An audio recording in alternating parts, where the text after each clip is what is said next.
teman-teman, hari ini tuh saya akan mempresentasikan tentang anak tunanetra. Jadi saya akan menjelaskan tentang definisi tunanetra sampai terjadinya anak itu menjadi anak tunanetra gitu ya. Tapi saya beritahu lagi, apa yang saya sampaikan ini saya hanya mendapatkan referensi dari buku yang saya baca. Nanti nama buku dengan nama penulisnya saya akan kasih tahu di deskripsi box ya. Dan semua ini hanya teori ya teman-teman. Jadi pure kalau di sini ini saya memang masih belum pernah megang anak tunanetra. Jadi agak kurang paham. Jadi saya akan sedikit membaca ya di sini. Soalnya saya juga takut salah memberikan informasinya kepada teman-teman. Dan saya juga mendapatkan referensi dari videonya Bunda Tati, dosennya saya, dosen pengampuhnya saya tentang tunanetra. Nanti saya juga akan memberitahukan channelnya Bunda Tati, dosennya saya, jika teman-teman ingin mengetahui lebih jelasnya lagi, lebih detailnya lagi tentang tunanetra ini. Jadi, oke, kita akan lanjut. Oke, yang pertama kita akan menjelaskan tentang pengertian tunanetra. Jadi pengertian tunanetra menurut Kamus Besar Bahasa Indonesia adalah tidak dapat melihat. Pada umumnya orang mengira tunanetra itu adalah buta, tapi tidak semua anak tunanetra itu buta total ya. Jadi tunanetra itu dapat diklarifikasi ke dalam beberapa kategori. Jadi singkatnya, anak tunanetra itu adalah suatu individu atau anak yang mengalami kerusakan pada syaraf baik dari segi fungsional maupun struktural. Jadi ketika anak tunanetra itu belajar, mereka membutuhkan bantuan, teman-teman. Jadi ketika dia belajar, dia juga membutuhkan bantuan dari teman-temannya yang lain atau gurunya ataupun orang yang ada di sekitarnya itu, ataupun dia harus diberikan metode-metode tertentu dalam menjalani pelajaran tersebut, ataupun diberikan alat-alat bantuan untuk mereka belajar dan melakukan aktivitas sehari-harinya. Untuk anggap dah metode dan alat-alat bantunya itu untuk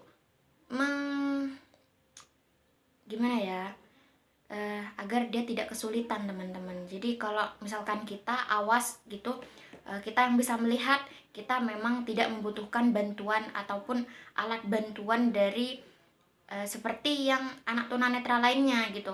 Tapi kalau anak tunanetra itu kesulitan karena dia juga mengalami gangguan di penglihatannya. Jadi kita juga harus memaklumi kenapa mereka lebih dikhususkan jika ada pelajaran seperti itu. Terus anak-anak dengan gangguan penglihatan ini dapat diketahui dalam kondisi seperti berikut. Jadi di sini ada beberapa ya, saya akan jelaskan satu persatu. Yang pertama, ketajaman penglihatannya kurang dari ketajaman yang dimiliki orang awas.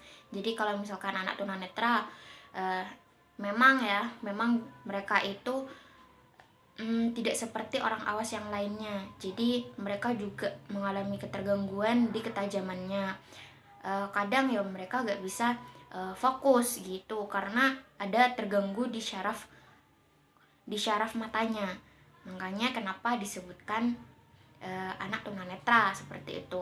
Terus yang kedua, terjadi kekeruhan pada lensa mata atau terdapat cairan tertentu. Jadi seperti misalkan nih ya teman-teman, misalkan seperti anak yang katarak. Jadi mereka itu ada cairan tertentu di matanya yang mengakibatkan kekeruhan ketika mereka melihat sekitar ataupun mereka menggunakan penglihatannya. Mereka tidak seperti orang awas, mereka tidak leluasa seperti orang awas, jadi mereka agak sedikit terganggu gitu. Jadi tidak gimana ya, namanya juga tunanetra. Misalkan mereka ada keterbatasan di matanya itu karena ada kekeruhan ataupun kerusakan di sel-sel ataupun syaraf di matanya seperti itu.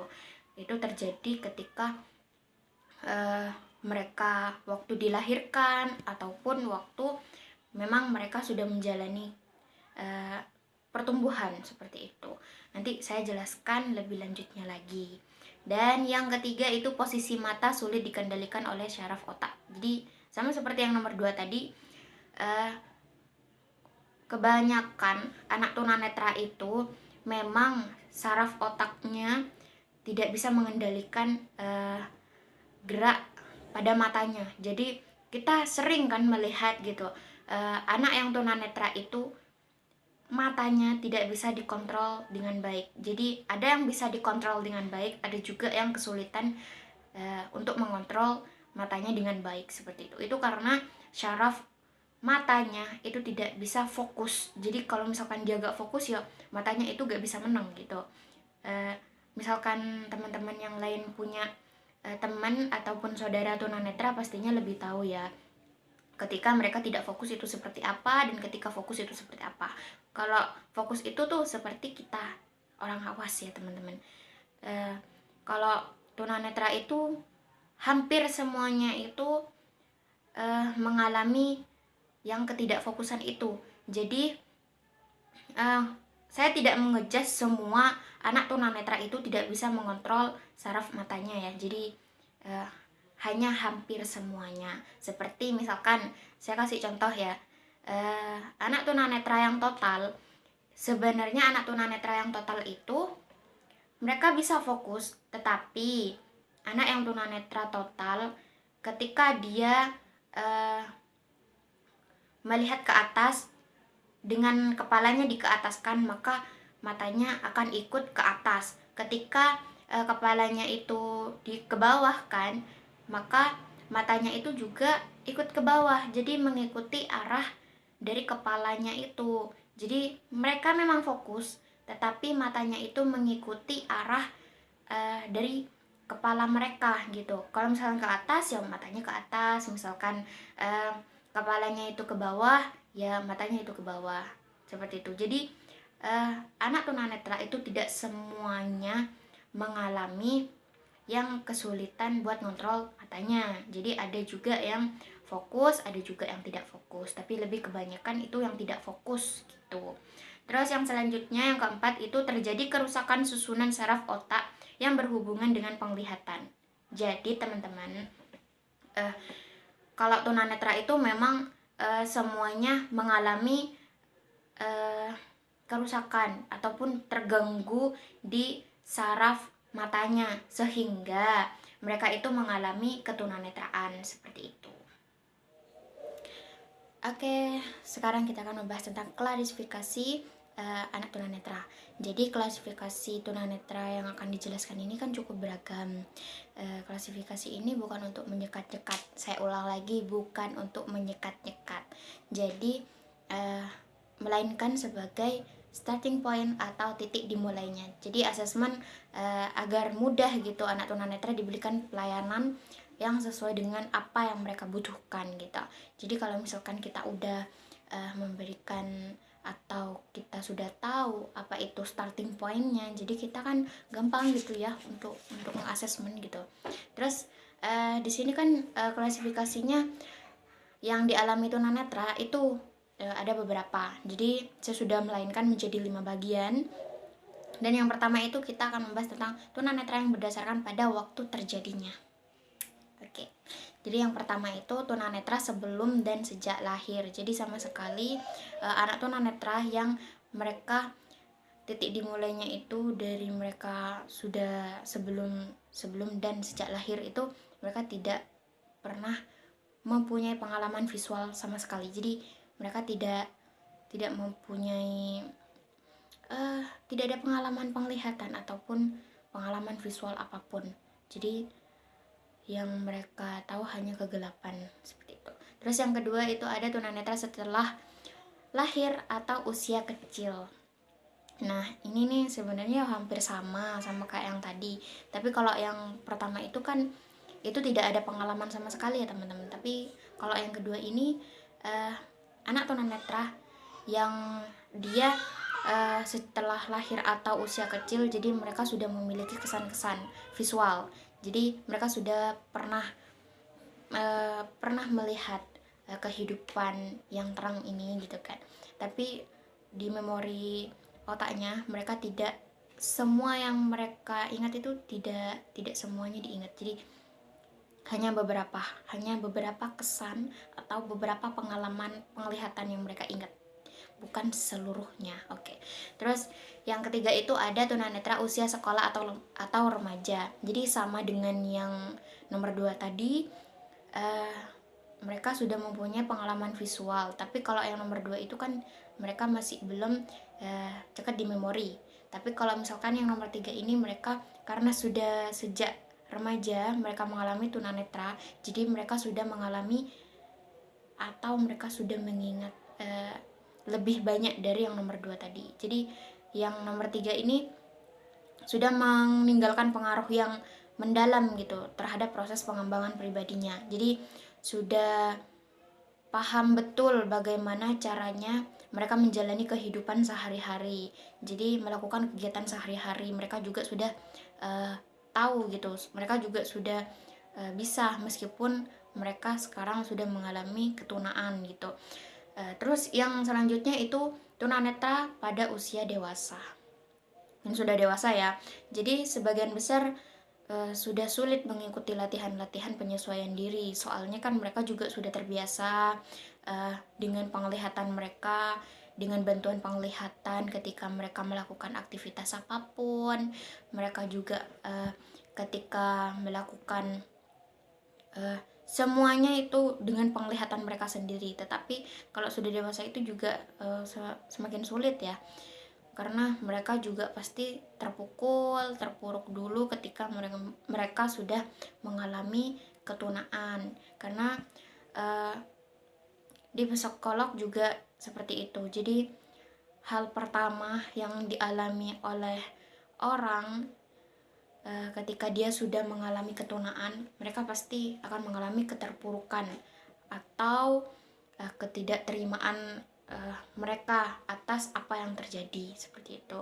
Jadi saya bilang di sini agak sulit ya, tapi itu teorinya. Tapi misalkan mereka itu sudah legowo, sudah nerima apa yang terjadi pada mereka, otomatis untuk mengikuti latihan-latihan itu gampang. Terus yang terakhir itu ada akibat tunanetra akibat bawaan. Jadi partial-shift bawaan. Jadi karena sudah jadi bawaan, jadi sudah enak gitu untuk melatih mereka gitu. Terus yang kedua kita akan membahas tentang tunanetra berdasarkan kemampuan daya penglihatan. Nah kalau yang kemampuan daya penglihatan ini itu terbagi menjadi 3. Jadi ada 3 tingkatan. Ada yang total, ada yang ringan, ada yang total, ada yang sedang, ada yang ringan. Jadi kalau yang total itu mereka yang sepenuhnya tidak bisa melihat sama sekali. Jadi tidak ada sisa penglihatan sama sekali. Kalau yang nomor 2, tingkat nomor 2 itu ada yang tunanetra sedang. Jadi mereka yang masih mengalami atau ada sisa penglihatan. Jadi 50% mereka masih bisa melihat seperti itu. Terus yang tingkat paling rendah itu tuh ada tunanetra ringan. Jadi bisa kita juga bisa menyebutnya mereka itu low vision ya. Jadi kalau low vision itu sebenarnya mereka hanya mengalami hambatan sedikit, tidak sebanyak yang sedang. Dan yang low vision itu juga dibagi menjadi 5 bagian. Ada 5 tingkatan lagi gitu, tapi nanti saya akan membahas itu lebih lanjut. Oke. Terus yang ketiga itu ada tunanetra berdasarkan pemeriksaan klinis. Nah kalau ini nih tentang pemeriksaan ya, jadi kita guru PLB tidak tahu betul, jadi ini hanya teorinya saja, jadi teori saja. Yang pertama itu memiliki ketajaman penglihatan kurang dari 20/200 dan atau memiliki bidang penglihatan kurang dari 20 derajat gitu. Terus yang kedua itu memiliki ketajaman penglihatan antara 20/70. Jadi ini lebih rendah ya. Sampai 20/200 yang dapat lebih baik melalui perbaikan. Jadi ini masih bisa bisa disembuhkan ya dengan cara dioperasi ataupun dengan pengobatan yang lainnya gitu. Terus yang keempat, kita akan membahas tentang tunanetra yang berdasarkan dari segi pendidikan. Nah, ini tentang pendidikan. Jadi sama seperti yang nomor 3 tentang ketajaman. Kalau yang nomor 4 ini ya tentang ketajaman juga, tapi di segi pendidikannya. Jadi yang pertama itu memiliki ketajaman penglihatan 20/70 atau kurang setelah memperoleh pelayanan medis. Jadi kurang gimana ya? Memiliki ketajaman penglihatan 20/70. Tapi kalau misalkan mereka sudah mendapatkan pelayanan medis atau mereka juga sudah pernah berobat ataupun operasi, pasti itu berkurang lagi gitu atau bertambah gitu. Terus yang kedua itu ada anak yang mempunyai penyimpangan penglihatan dari yang normal dan menurut ahli mata dapat bermanfaat dengan menyediakan fasilitas pendidikan yang khusus. Jadi kalau yang nomor 2 ini hanya memiliki penyimpangan penglihatan ya. Jadi hanya membutuhkan pelayanan yang khusus saja, misalkan di sekolah seperti itu. Jadi makanya kenapa semua anak ketunaan itu butuh asesmen, karena kita akan memberikan pelayanan sesuai dengan apa yang mereka butuhkan. Karena kan kalau setiap anak itu beda kebutuhannya, jadi nggak semua anak tunanetra itu kebutuhannya sama, itu enggak. Jadi itu masih ada tahapan-tahapan yang lainnya agar kita guru PLB juga tahu pelayanan yang dia butuhkan tuh apa aja gitu. Jadi agar mempermudah si anak. Oke. Terus yang terakhir itu ada tunanetra yang berdasarkan pada kelainan-kelainan yang terjadi pada mata. Jadi ini kelainan-kelainan yang ada pada mata ya, tapi hanya beberapa saja, tidak bisa sedetail seperti biasanya. Yang pertama itu ada mipopia, itu penglihatan jarak dekat. Jadi sama aja kayak min ya, jadi butuh jarak dekat gitu. Misalkan kita mau lihat HP gitu, itu harus dekat banget gitu. Yang lebih tahu itu yang mengajar di tunanetra ya. Kalau saya kan tidak mengajar di tunanetra, jadi tidak bisa menjelaskan lebih jauh. Oke teman-teman. Terus yang kedua itu ada hiperopia, itu penglihatan jarak jauh. Jadi kebalikannya dari yang mipopia tadi. Terus yang ketiga itu ada astigmatisma. Jadi itu tuh penyimpangan atau penglihatan kabur. Jadi sama kayak yang udah berumur gitu tuh, yang udah pakai kacamata, di situ penglihatannya tuh kabur, kabur, burem gitu loh. Terus udah gitu aja.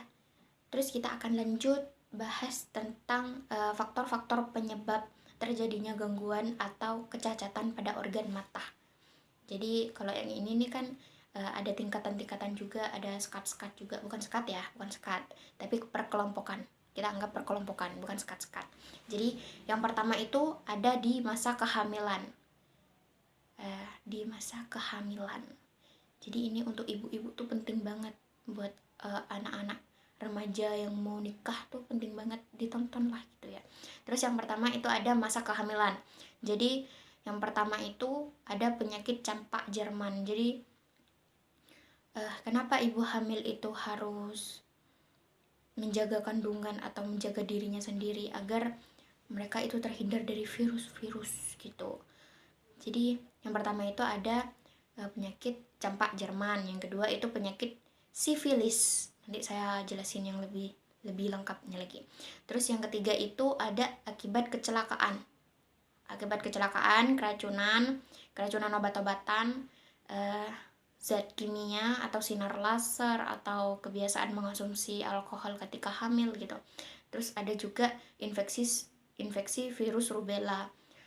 Jadi kalau rubella ini kan emang udah terkenal banget ya. Jadi hati-hati buat ibu hamil gitu, atau ibu-ibu yang mau nikah, mbak-mbak yang mau nikah ya, salah. Terus yang kedua itu ada masa kelahiran. Jadi yang pertama itu ada proses kelahiran yang keluar dengan bantuan alat vakum, bahaya itu. Terus yang kedua itu ketika sang ibu menderita penyakit gonaro. Saya juga masih belum tahu apa itu penyakit gonaro ya. Terus yang ketiga itu bayi lahir sebelum waktunya, prematur gitu. Terus yang ketiga itu ada masa pertumbuhan. Jadi di masa pertumbuhan itu ada yang pertama kekurangan vitamin A. Terus yang kedua itu ada diabetes mellitus, jadi kurangi gula ya. Terus yang ketiga itu ada darah tinggi, hati-hati darah tinggi ya. Terus yang keempat itu ada serangan stroke. Itu udah terkenal dan banyak banget yang mengalami serangan stroke karena terlalu darah tinggian. Makanya jangan terlalu banyak marah-marah kan gitu. Terus yang kelima itu ada radang mata. Jadi ada radang-radang gitu yang bisa menyebabkan anak menjadi tunanetra gitu. Oke, kita lanjut. Sebenarnya sama ya, sama kayak yang sebelumnya. Ini tentang penyebab kenapa kok bisa menjadi anak tunanetra. Tapi kalau ini tuh lebih banyak. Kalau yang tadi itu kan lebih ke inti-intinya. Kalau yang ini tuh lebih banyak pemahamannya. Tapi tetap ya, ini hanya teori. Jadi bukan, tidak semuanya itu kenyataan. Bukan semuanya itu terjadi semua gitu. Ini hanya teorinya saja. Yang pertama sama kayak yang tadi, itu pasca kehamilan ya, atau natalnya. Kalau yang natal itu biasanya mengapa anak menjadi anak tunanetra itu biasanya dari gen atau keturunan. Misalkan dari ayah ataupun dari saudara-saudara ayahnya si anak itu ada keturunan tunanetra, itu biasanya terjadi pada si bayi tersebut. Jadi karena faktor keturunan gitu. Terus yang kedua itu ada perkawinan sedara. Makanya kan kenapa di agama itu kita tidak boleh untuk nikah yang sedara. Jadi agar tidak mengalami kelainan ataupun mengalami yang disebut anak berkebutuhan khusus gitu. Kan kasihan ke anaknya ya. Mending kan cari suami atau istri yang beda lah. Masa mau ke saudara sendiri kan gitu. Kan memperbaiki keturunan itu kan lebih baik gitu. Terus yang ketiga itu ada infeksi kehamilan. Jadi sama kayak yang tadi itu seperti ada penyakit rubella atau kencing tikus atau yang lainnya itu tadi banyak kan. Terus yang keempat itu ada gangguan genetik. Jadi gangguan genetik ini kelainan kromosom. Jadi wanita itu juga beresiko tinggi untuk anaknya itu mengalami ABK. Makanya kan kenapa kita itu seharusnya kita ketika mau menikah ataupun kita mau hamil, kita punya anak, kita juga harus melihat umur.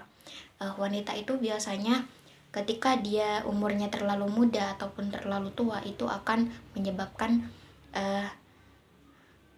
terjadinya anak ABK pada kehamilannya gitu. Kalau yang terlalu muda itu biasanya di usia belasan tahun ya. Jadi kalau misalkan masih umurnya belasan tahun ya bisa diomongkan dulu dengan suaminya untuk agar tidak hamil dulu gitu, agar bisa menjaga-jaga sih gitu. Tapi kalau orang dulu kan emang banyak ya masih umurnya belasan tahun, 12 tahun, 13 tahun gitu, itu udah nikah gitu. Makanya kan kenapa ini hanya teori, tapi untuk berjaga-jaga jangan terlalu muda dan jangan terlalu tua. Kalau misalkan yang terlalu tua itu di umur yang 40-an. Jadi 40 lebih itu emang udah ya sudah, jangan punya anak lagi gitu kan. Udah terlalu tua juga, yang mengurus itu ya kesulitan, apalagi ketika dia melahirkan. Kan kasihan ke anaknya ketika anaknya itu menjadi anak berkebutuhan khusus gitu. Terus itu juga gimana ya, agar mengurangi pernikahan dini gitu. Soalnya kan manusia juga udah banyak kan gitu ya. Terus Yang kelima itu ada keracunan saat hamil. Jadi janin itu kurang vitamin ya, kurang vitamin karena asupan gizi itu tuh urusannya suami biasanya. Sebagai suami itu harus menjaga istrinya yang lagi hamil gitu, kasih nutrisi gitu yang baik, kasih buah-buahan, sayur-sayuran, terus lauk pauk yang benar gitu kan. Jadi kan biar gizinya tuh baik gitu, soalnya itu juga berpengaruh kepada janin yang ada di perutnya si ibu gitu. Terus karena itu juga keracunan obat-obatan sama kayak yang tadi saya jelaskan. Jadi kalau misalkan kita hamil itu dikondisikan ya, jangan terlalu, atau kalau bisa jangan minum obat-obatan dulu untuk menjaga agar anaknya tidak menjadi ABK. Dan tindakan-tindakan aborsi itu juga tolong dihindari gitu, karena kalau misalkan tindakan aborsi itu kalau janinnya itu kuat, itu bisa menyebabkan tunanetra juga ataupun tuna yang lain gitu. Karena tindakan aborsi itu kan itu janinnya ditekan ya, tapi gimana ya, gak tahu aku, tapi biasanya gitu disiksa gitu kan janinnya biar cepat kuliah, maksudnya biar cepat keluar gitu kan kasihan ya, jadi janinnya itu kan rusak nanti gitu. Terus yang keenam itu ada penyakit benau ya, atau TBC. Jadi itu biasanya kalau TBC itu kan terjadi di lingkungan yang kotor. Jadi untuk ibu-ibu hamil itu dikondisikan jangan sampai di lingkungan yang kotor. Jadi harus di lingkungan yang bersih agar anaknya itu sehat, anaknya itu tidak mengalami gangguan, ataupun ketika dia lahir dia menjadi normal gitu. Bukannya yang gimana, tapi emang kebanyakan ibu hamil itu butuh tempat atau lingkungan yang itu sehat, bersih gitu ya. Terus yang ketujuh itu ada infeksi karena penyakit kotor. Nah, kalau ini nih biasanya penyakit kelamin ya. Jadi penyakit kelamin seperti sipilis gitu tuh. Kalau yang ini saya kasih saran, bukan kasih saran, tapi kalau tentang yang nomor 7 ini, tentang penyakit kelamin ini, itu tergantung pasangannya ya. Jadi kalau udah tahu punya suami ataupun punya istri ya tolong tidak usah berhubungan intim dengan sejenis gimana sih, jangan berhubungan intim dengan selingkuhan atau pelakor di luar gitu. Jadi kan ya dijaga gitulah kelaminnya, ya harus setia gitu sama pasangannya gitu kan. Soalnya kalau misalkan nih ada cowok dia udah beristri tapi dia itu masih tetap aja main cewek gitu kan, main sama pelakor, terus dia juga berhubungan intim dengan wanita-wanita yang lain, otomatis penyakit, misalkan dia pelakornya ini punya penyakit namanya juga pelakor kan, biasanya kalau pelakor itu kan banyak penyakitnya gitu kan. Misalkan pelakornya ini punya penyakit, terus suami kita berhubungan intim dengan si pelakor ini, ketika suami kita berhubungan intim dengan kita, otomatis penyakitnya itu akan menular ke kita. Itu makanya mengapa setia itu nomor 1. Kalau misalkan mau nikah ya dilihat-lihat dulu lah suaminya, harus suami yang setia, harus setia loh. Terus itu juga gimana ya, sebenarnya ini menguntungkan agar suami kita itu tidak macam-macam. Bilang aja, emangnya kamu mau punya anak yang ABK? Pasti dia bilangnya enggak lah gitu. Ya udah, makanya jangan selingkuh kan gitu ya. Jadi biar mereka tuh setia ke kita gitu. Terus yang ke-8 itu ada virus oktoplasma. Jadi atau virus hewan. Nah, kalau yang ini nih untuk ibu-ibu hamil itu dijauhin dulu ya hewan-hewan. Jadi misalkan kita itu ada kucing, melihara kucing ataupun melihara anjing ataupun melihara yang lain yang berbulu-bulu gitu. Itu biasanya bulunya, misalkan si hewannya itu kemana-mana, otomatis itu kan bulunya ada yang berjatuhan gitu. misalkan kita menghirup bulunya itu masuk ke dalam tubuhnya kita, itu akan menjadi gimana ya, akan menjadikan anak kita itu terganggu.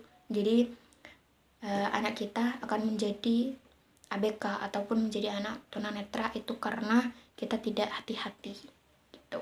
Makanya dijauhkan dulu, kalau misalkan kita udah hamil, kita jauhkan dulu hewan-hewannya agar anak kita juga selamat gitu kan, agar anak kita itu tidak terjadi apa-apa.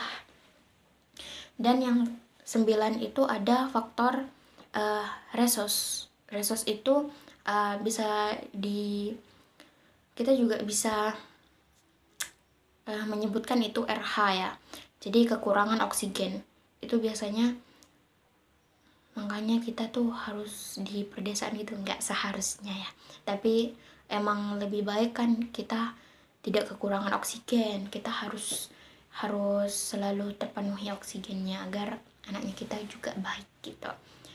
Karena kalau di kota itu kan banyak asap-asap ya, tapi kalau di desa itu kan oksigen banyak gitu, karena masih banyak pohon-pohon yang rindang gitu kan, enak kan kita hirupnya gitu, bukan ngehirup asap-asap yang ada di kota gitu. Itu sih makanya kenapa saya tadi bilang lebih enak di desa gitu. Terus yang ke-10 itu ada traumatik.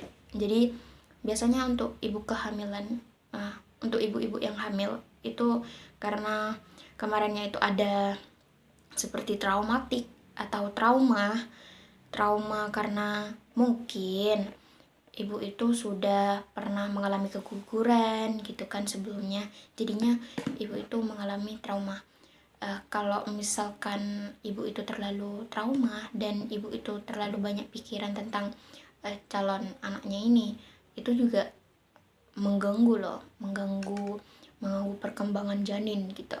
Apalagi ketika ibu itu terlalu stres ya, tidak terlalu memikirkan janinnya, otomatis akan mengalami gangguan yang bertubi-tubi gitu. Jadi tolong ya, jangan terlalu stres.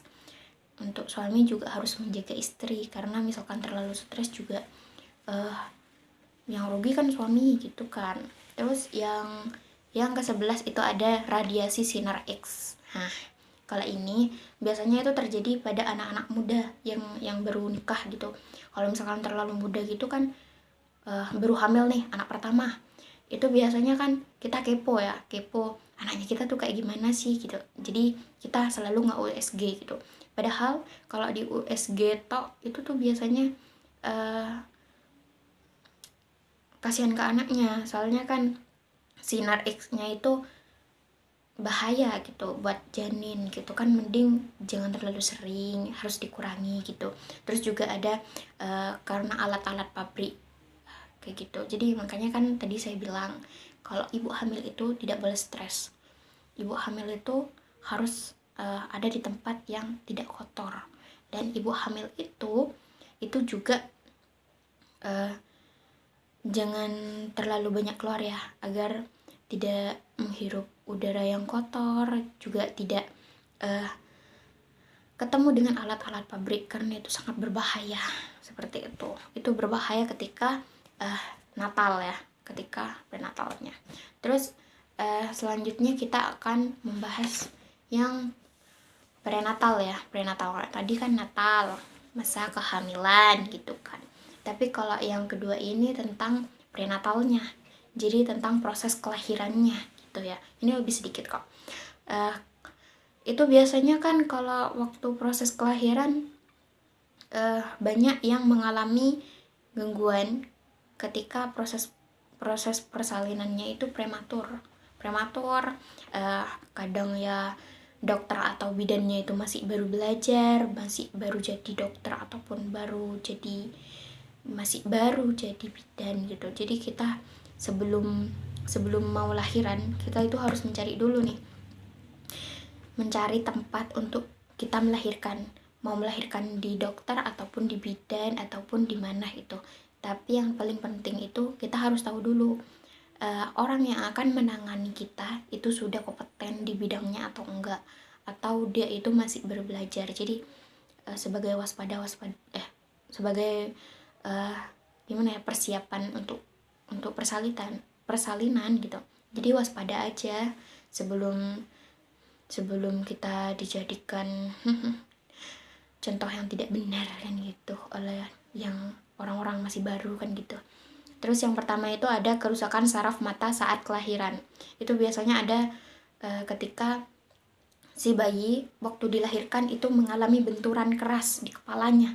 Itu biasanya kalau mengalami benturan keras itu akan ada ya saraf-saraf matanya itu yang mungkin terganggu. Tapi gak semuanya anak yang mengalami benturan keras itu menjadi anak tunanetra, itu enggak juga. Jadi masih kembali lagi ini hanya teori gitu. Terus yang kedua itu bayi sungsang. Jadi kalau banyak kan orang yang mau lahiran, bayinya itu ada yang sungsang. Karena kalau mau lahiran itu kan bayinya harus di tempat ya, harus kepalanya di bawah gitu kan. Tapi kalau misalkan sungsang itu biasanya kan kakinya dulu yang keluar, kalau enggak ya bokongnya dulu yang keluar gitu kan. Jadi itu bahaya banget. Itu malah bisa ngebuat anak kita menjadi ABK gitu. Kalau zaman dulu kan dipaksa keluar kan, itu yang bisa menyebabkan ketunaan ataupun menjadikan anak kita menjadi anak berkebutuhan khusus. Tapi kalau di zaman sekarang kan udah modern nih, udah canggih. Jadi salah satu jalan keluarnya misalkan anaknya kita itu sungsang dan dia mau lahir gitu, itu biasanya harus disesar gitu, harus melakukan tindakan operasi sesar gitu. Itu juga agar bayinya selamat ya. Terus yang ketiga itu bayinya prematur. Tapi gak semua anak prematur itu akan menjadi anak tuna ya. Gak semua anak prematur itu akan menjadi anak berkebutuhan khusus. Tapi emang ada sebagian anak yang prematur itu akan mengalami ABK ataupun mengalami ketunaan. Dan salah satunya itu ketunanetraan.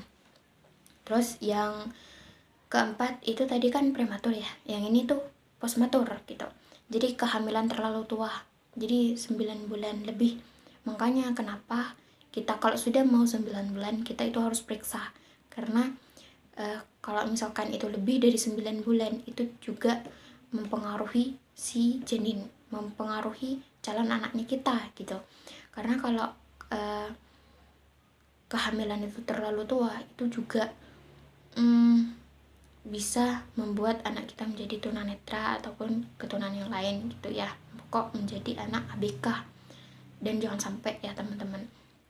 Terus yang kelima itu kekurangan oksigen. Jadi oksigen ini emang penting banget dari waktu kita hamil sampai kita melahirkan. Itu sangat penting, oksigen itu yang nomor satu. Karena kalau tidak ada oksigen kita tidak bernyawa teman-teman. Terus yang keenam itu ada proses kelahiran yang membutuhkan waktu yang lama. Itu biasanya kalau misalkan anak kita itu terlalu lama untuk brojol ya, untuk keluar gitu. Itu biasanya dokter menggunakan alat vakum. Jadi kayak yang disekop gitu loh. Disekop gitu agar anaknya tuh mau keluar gitu loh. Itu ternyata bahaya banget gitu. Itu sangat berbahaya untuk anak kita. Karena misalkan di sekop itu, ya kalau sekopnya itu bener kan ya, vakumnya itu bener kan gitu. Tapi kalau misalkan gak bener, otomatis kan anaknya kita akan mengalami sebuah kecacatan ataupun akan mengalami sebuah ketunaan gitu. Makanya kan kalau bisa jangan sampai menggunakan vakum ketika kita melahirkan gitu. Terus yang ketujuh itu ada kelainan tulang pinggul. Kalau ini tuh si ibunya ya, kalau misalkan terlalu sempit tulang pinggulnya itu biasanya susah untuk keluarnya gitu. Jadi biasanya kalau yang kelainan tulang pinggul ini akan melakukan operasi sesar juga, sama kayak yang tadi ya. Jadi melakukan operasi sesar agar tidak membahayakan ke bayinya, calon anaknya gitu kan. Terus kita ke atas lagi, jadi kita ke postnatalnya. Jadi setelah kelahiran. Jadi gimana sih anak itu setelah lahiran kok bisa jadi anak tunanetra gitu kan. Yang pertama itu ada biasanya kayak infeksi-infeksi gitu ya. Jadi kayak dia mengalami suatu penyakit atau suatu virus gitu kan dari luar yang menyebabkan anak kita itu menjadi panasnya tuh tinggi. Banyak ya yang anak itu ketika dia sudah dilahirkan dia mengalami panas yang tinggi banget, sampai dia itu mengalami kejang-kejang sampai dia mengalami ketunaan. Jadi emang banyak ya anak yang berkebutuhan khusus itu diawali dengan dia itu panas yang tinggi dan mengalami kejang-kejang ataupun kena step gitu kan. Terus dia juga mengalami ketunaan, bisa itu menjadi tunanetra ataupun menjadi tunagrahita ataupun tuna yang lain gitu. Tapi emang lebih kebanyakan anak yang kejang-kejang seperti itu, anak yang mengalami panas tinggi itu akan menjadi anak yang tunanetra ataupun tunagrahita gitu. Terus yang kedua itu ada kekurangan vitamin dan nutrisi. Nah, PR-nya suami. Jadi kenapa kok bisa PR-nya suami? Karena ketika istri itu baru lahir, istri itu kan akan menyusui ya, akan menyusui si anaknya. Jadi dia butuh nutrisi, butuh makanan yang sehat, dia juga butuh vitamin-vitamin ataupun susu-susu untuk menguatkan itunya ya, menguatkan bukan perut, menguatkan gimana sih kalau kita udah lahiran gitu ya, kita gak ada tenaga ya pasti kan butuh makanan banyak kan gitu. Dan ibu juga gak boleh stres loh. Jadi ini PR ya. Jadi kan banyak nih suami ataupun keluarga karena udah ada seorang bayi keluar, bayi itu dilahirkan, mereka itu lebih fokus ke bayinya dan melupakan si ibu. Itu sebenarnya nggak boleh, karena kalau ibu sudah lahiran itu tuh mereka tidak boleh stres, mereka itu tidak boleh kekurangan apapun. Karena misalkan ibu itu stres, otomatis akan mempengaruhi dari susunya mereka, jadi air susunya itu akan berkurang. Biasanya tuh seperti itu yang banyak dilupakan sama orang-orang di situnya. Karena kesetresannya si ibu ataupun pemikirannya si ibu, bebannya si ibu, apalagi makannya si ibu, itu harus diperhatikan. Kalau misalkan gak diperhatikan, otomatis keluarnya si ASI itu akan berkurang dan anak akan mengalami gangguan juga, karena mereka kan hanya boleh makan mereka hanya boleh mengkonsumsi asinya ibu saja. Karena misalkan nih bayi, kan banyak nih ya, kalau misalkan bayi agar dia tidak kelaparan, dia tuh diberikan pisang, terus dia juga diberikan nasi yang dipenjak-penjak gitu tuh loh. Itu tuh biasanya nggak boleh, karena kalau misalkan digitukan kan ususnya bayi itu kan kecil ya, kalau misalkan dipaksa makan yang berat-berat gitu kan, itu akan mengalami sakit di perut gitu loh. Biasanya itu kalau sudah besar itu juga akan tetap mengalami sakit perut teman-teman gitu. Jadi yang boleh itu hanya asinya ibu sampai 2 tahun ya. Makanya kenapa ibu tuh harus diperhatikan juga, bukan cuma bayinya gitu loh. Makanya suami tuh jangan mentang-mentang udah punya anak, istrinya tuh ditinggal gitu aja, tuh gak boleh gitu. Terus istri itu juga gak boleh diet. Banyak nih anak muda karena dia gak pengen gendut, dia juga gak pengen penampilannya itu jadi jelek, jadi dia tuh diet. Padahal dia baru proses melahirkan, otomatis dia kan masih harus menyusui ya. Kalau misalkan dia diet ya kan ya apa kan gitu, harus mikirin ke anak lah, jangan cuma mikirin diri sendiri. Kalau kayak gitu gendut ya gak apa-apa, yang penting anaknya kita kan sehat gitu. Kalau misalkan kita diet hanya memikirkan diri sendiri, otomatis anaknya kita itu gimana kan gitu. Terus yang ketiga itu ada kecelakaan. Nah kalau ini nih rawan banget ya. Jadi untuk suami yang istrinya itu baru selesai melahirkan, itu biasanya harus 24 jam menjaga istri dan anaknya. Karena ketika dia ketika dia sudah menjalani pertumbuhan, dia itu hanya membutuhkan perhatian ekstra dari kita. Kalau misalkan dia tidak diperhatikan, kalau misalkan dia juga ditinggal-tinggal, otomatis dia itu akan mengalami sebuah kecelakaan, entah itu dia jalan sendiri dan akhirnya tertabrak ataupun kayak yang lain. Soalnya kan kalau misalkan bayi, misalkan masih anak-anak, itu kan rasa penasarannya itu masih sangat tinggi. Jadi mengapa kita harus 24 jam menjaga anak? Karena rasa penasaran si anak itu selalu tinggi. Jadi dia selalu kepo gitu, apa sih ini apa sih gitu. Kalau misalkan kita sebagai orang tua lepas tangan, otomatis si anak itu akan menyakiti dirinya sendiri. Misal nih ya, misal bapaknya gak tahu kemana, ataupun bapaknya nih lagi tidur kan ya, terus ibunya tuh lagi masak ataupun lagi nyuci, otomatis anaknya itu ditinggal sendirian. Dikira anaknya ini udah tidur ya. Iya, kalau tidur, kalau misalkan dia udah bangun gak ada yang jaga, yang kan gimana.